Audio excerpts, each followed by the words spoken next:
அதிகாரம் 27.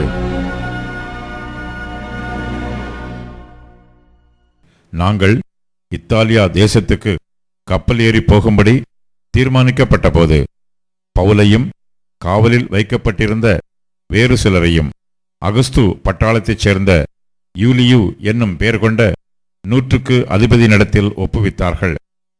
அதிரமித்தியம் ஊர் கப்பலில் நாங்கள் ஏறி ஆசியா நாட்டு கரைப்பிடித்து ஓட வேண்டுமென்று நினைத்து புறப்பட்டோம். மக்கதோனியா தேசத்து தெசலோனிக்கே பட்டணத்தானாகிய அரிஸ்தர்க்கு எங்களுடனே கூட இருந்தான். மறுநாள் சீதோன் துறை பிடித்தோம். யூலியு பவுலை பட்சமாய் நடப்பித்து அவன் தன் சிநேகிதரிடத்திலே போய் பராமரிப்பு அடையும்படிக்கு உத்தரவு கொடுத்தான். அவ்விடம் விட்டு நாங்கள் புறப்பட்டு எதிர்காற்றாய் இருந்தபடியினால் சீப்ரு தீவின் ஒதுக்கிலே ஓடினோம். பின்பு சிலிசியா, பம்பிலியா நாடுகளின் கடல் வழியாய் ஓடி லீசியா நாட்டு மீரா பட்டணத்தில் சேர்ந்தோம்.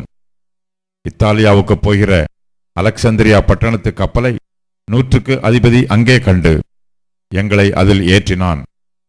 காற்று எங்களை தடித்தபடினாலே நாங்கள் அநேக நாள் மெதுவாய்ச் சென்று வருத்தத்தோடே கினிது பட்டணத்திற்கு எதிரே வந்து சல்மோனே ஊருக்கு எதிராய் கிரேத்தா தீவின் ஒதுக்கில் ஓடினோம். அதை வருத்தத்தோடே கடந்து நல்ல துறைமுகம் எண்ணப்பட்ட ஒரு இடத்திற்கு வந்தோம். லசேய பட்டணம் அதற்கு சமீபமாய் இருந்தது. வெகு காலம் சென்று உபவாச நாளும் கழிந்து போனபடியினாலே இனி கப்பல் யாத்திரை செய்கிறது மோசத்திற்கு ஏதுவாய் இருக்கும் என்று பவுல் அவர்களை நோக்கி, மனுஷரே, இந்த யாத்திரையினாலே சரக்குக்கும் கப்பலுக்கும் மாத்திரமல்ல, நம்முடைய ஜீவனுக்கும் வருத்தமும் மிகுந்த சேதமும் உண்டாயிருக்கும் என்று காண்கிறேன் என்று சொல்லி அவர்களை எச்சரித்தான். 100க்கு அதிபதி பவுலினால் சொல்லப்பட்டவைகளை பார்க்கலாம் மாலுமியையும் கப்பல் எஜமானையும் அதிகமாய் நம்பினான். அந்த துறைமுகம் மழை காலத்திலே தங்குவதற்கு வசதியாய் இராதபடியினால் அவ்விடத்தை விட்டு தென்மேற்கையும் வடமேற்கையும் நோக்கியிருக்கும் கிரேத்தா தீவிலுள்ள துறைமுகமாகிய பேனிக்ஸ் என்னும் இடத்தில் சேரக்கூடுமானால் சேர்ந்து மழைக்காலத்தில் தங்கும்படி அநேகம் பேர் ஆலோசனை சொன்னார்கள். தென்றல் மெதுவாய் அடித்தபடியால் தாங்கள் கோரினது கைகூடி வந்தது என்று எண்ணி அவ்விடம் விட்டு பெயர்ந்து கிரேத்தா தீவுக்கு அருகாக ஓடினார்கள். கொஞ்ச நேரத்துக்குள்ளே யூரோக்கிலிதோன் என்னும் கடுங்காற்று அதில் மோதிற்று.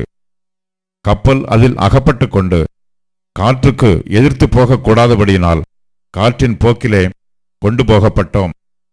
அப்படி கெலவுதா என்னப்பட்ட ஒரு சின்ன தீவின் ஒதுக்கிலே ஓடுகையில் வெகு வருத்தத்தோடே படவை வசப்படுத்தினோம். அதை அவர்கள் தூக்கி எடுத்த பின்பு பல உபாயங்கள் செய்து கப்பலை சுற்றி கட்டி சொறி மணலிலே விழுவோம் என்று பயந்து பாய்களை இறக்கி இவ்விதமாய் கொண்டு போகப்பட்டார்கள். மேலும் பெருங்காற்று மழையில் நாங்கள் மிகவும் அடிபட்டபடினால் மறுநாளில் சில சரக்குகளை கடலில் எறிந்தார்கள். 3ஆம் நாளிலே கப்பலின் தளவாடங்களை எங்கள் கைகளினாலே எடுத்து எறிந்தோம். அநேக நாளாய் சூரியனாவது நட்சத்திரங்களாவது காணப்படாமல் மிகுந்த பெருங்காற்று மழையும் அடித்துக் கொண்டிருந்தபடியினால் இனி தப்பிப்பிழைப்போம் என்னும் நம்பிக்கை முழுமையும் அற்றுப்போயிற்று. அநேக நாள் அவர்கள் போஜனம் பண்ணாமல் இருந்தபோது பவுல் அவர்கள் நடுவிலே நின்று, மனுஷரே, இந்த வருத்தமும் சேதமும் வராதபடிக்கு என் சொல்லை கேட்டு கிரேத்தா தீவை விட்டு புறப்படாமல் இருக்க வேண்டியதாயிருந்தது.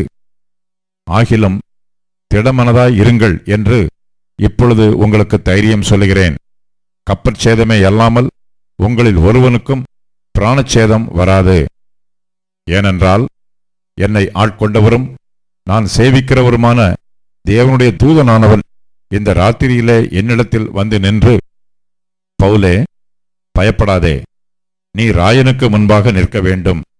இதோ உன்னுடனே கூட யாத்திரை பண்ணுகிற யாவரையும் தேவன் உனக்கு தயவு பண்ணினார் என்றான்.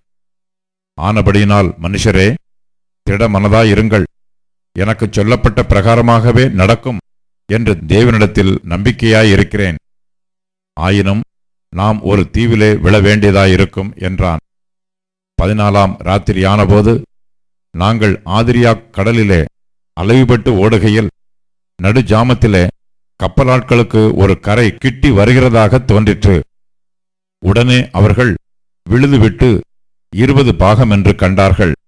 சற்றப்புறம் போன பொழுது மறுபடியும் விழுதுவிட்டு 15 பாகம் என்று கண்டார்கள். பாறை இடங்களில் விழுவோம் என்று பயந்து பின்னணியத்திலிருந்து 4 நங்கூரங்களை போட்டு பொழுது எப்போது விடியுமோ என்று இருந்தார்கள். அப்பொழுது கப்பலாட்கள் கப்பலை விட்டு ஓடிப்போக வகை தேடி முன்னணியத்திலிருந்து நங்கூரங்களை போடப்போகிற பாவனையாய் படவை கடலில் இறக்குகையில் பவுல் 100க்கு அதிபதியையும் சேவகரையும் நோக்கி, இவர்கள் கப்பலில் இராவிட்டால் நீங்கள் தப்பி பிழைக்க மாட்டீர்கள் என்றான். அப்பொழுது போர் சேவகர் படவின் கயிறுகளை அறுத்து அதை தாழ விழவிட்டார்கள். பொழுது விடுகையில் எல்லாரும் போஜனம் பண்ணும்படி பவுல் அவர்களுக்கு தைரியம் சொல்லி, நீங்கள் இன்று 14 நாளாய் ஒன்றும் சாப்பிடாமல் பட்டினியாயிருக்கிறீர்கள். ஆகையால் போஜனம் பண்ணும்படி உங்களை வேண்டிக் கொள்கிறேன். நீங்கள் தப்பி பிழைப்பதற்கு அது உதவியாயிருக்கும். உங்கள் தலையிலிருந்து ஒரு மயிரும் விழாது என்றான். இப்படி சொல்லி அப்பத்தை எடுத்து எல்லாருக்கு முன்பாகவும் தேவனை ஸ்தோத்திரித்து அதை பிட்டு புசிக்கத் தொடங்கினான். அப்பொழுது எல்லாரும் திடமனப்பட்டு புசித்தார்கள். கப்பலில் 276 பேர் இருந்தோம். திருப்தியாக புசித்த பின்பு அவர்கள் கோதுமையை கடலிலே எறிந்து கப்பலை இலகுவாக்கினார்கள். பொழுது விடிந்த பின்பு இன்ன பூமியென்று அறியாதிருந்தார்கள். அப்பொழுது சமமான கரையுள்ள ஒரு துறைமுகம் அவர்களுக்கு தென்பட்டது. கூடுமானால் அதற்குள் கப்பலை ஓட்ட யோசனையாயிருந்து நங்கூரங்களை அறுத்து கடலிலே விட்டுவிட்டு சுக்கான்களுடைய கட்டுகளை தளரவிட்டு பெரும்பாயை காற்று முகமாய் விரித்து கரைக்கு நேராய் ஓடி இருபுறமும் கடல் மோதிய ஒரு இடத்திலே கப்பலை தட்ட வைத்தார்கள். முன்னணியம் ஊன்றி அசையாமல் இருந்தது. பின்னணியம் அலைகளுடைய பலத்தினாலே உடைந்து போயிற்று.